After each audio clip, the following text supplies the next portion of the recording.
और इस साल पेश होने वाले बजट चुनावी बजट होगा। मुख्यमंत्री भूपेश बघेल इस साल अपने कार्यकाल का अंतिम बजट पेश करेंगे, लेकिन इससे सीएम भूपेश बघेल ने सभी मंत्रियों के साथ चर्चा की। बीजेपी बजट पर चर्चा को लेकर कह रही है, बजट पर मंत्रियों से चर्चा और आगामी बजट के स्वरूप विधायकों द्वारा राशि की मांग को लेकर पूर्व मंत्री अजय चंद्राकर ने कहा कि विधायकों को विकास कार्य के लिए सरकार से पैसे नहीं मांगना चाहिए, क्योंकि सरकार के पास उन्हें देने के लिए पैसे नहीं हैं। कांग्रेस के विधायकों को अवैध शराब को संरक्षण देने की मांग करनी चाहिए। अजय चंद्राकर ने कहा कि शिक्षा और रोजगार के लिए कोई व्यवस्था नहीं है। गोबर खरीदी में गौठानों को मजबूत करने पर चर्चा करनी चाहिए। विधायकों को विकास कार्य के लिए पैसे नहीं मांगना चाहिए, क्योंकि सरकार के पास विधायकों को देने के लिए पैसे है नहीं। और जिस तरह के विकास सरकार चाहती है वो सभी क्षेत्रों में हो रहा है, क्योंकि जैसे विधायकों, कांग्रेस के विधायकों को मांग करनी चाहिए कि हमारे क्षेत्र में अवैध शराब को संरक्षण दिया जाए, इसके लिए आवश्यक व्यवस्था की जाए, तो लोगों को रोजगार मिलेगा। भाई मुख्यमंत्री जी का बताते हैं ना कि मोटरसाइकिल बहुत बिका, ऑटो बहुत बिका।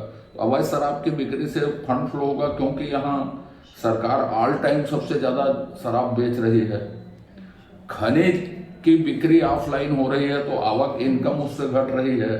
चैतों को पट्टे दिए जा रहे हैं, तो उसमें चोरी की संभावना कहां पर है? तो चोरी के अवसर, रेत चोरी में, कोयला चोरी में, आयरन चोरी में, डोलोमाइट चोरी में हम लोगों को चोरी में संरक्षण दिया जाए। जो इनकम का मुख्य स्रोत है उसको अवैध तरीके से संचालित करने के तरीके ढूंढे जाए।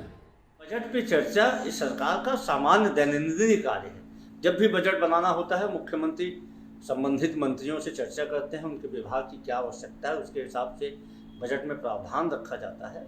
अब भारतीय जनता पार्टी दरअसल 15 साल तक इस प्रदेश में थी, तो उनके यहाँ बजट बनाने का सिर्फ एक ही लक्ष्य रहता था कि कितना ज़्यादा कमीशन खोरी किया जाए, किस काम को करने से ज़्यादा भ्रष्टाचार होगा, कमीशन खोरी होगा। उनके भ्रष्टाचार का केंद्र बिंदु ये रहता था।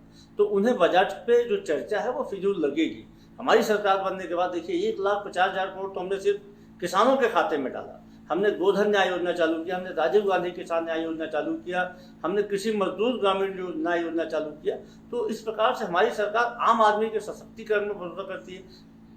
जो बजट होता है उसके विकेंद्रीकरण में भरोसा करती है, ताकि आम आदमी मजबूत हो, उसका आर्थिक स्थिति मजबूत हो। भारतीय जनता पार्टी बड़ी बड़ी तालिकाएं बनाती थी ताकि उसमें उसको कमीशन खोजी मिले। तो बजट पे चर्चा के महत्व को भारतीय जनता पार्टी के नेता नहीं समझ सकते। विधायकों को विकास कार्य के लिए पैसे नहीं मांगना चाहिए, क्योंकि सरकार के पास विधायकों को देने के लिए पैसे है नहीं। और जिस तरह के विकास सरकार चाहती है वो सभी क्षेत्रों में हो रहा है, क्योंकि जैसे विधायकों, कांग्रेस के विधायकों को मांग करनी चाहिए कि हमारे क्षेत्र में अवैध शराब को संरक्षण दिया जाए।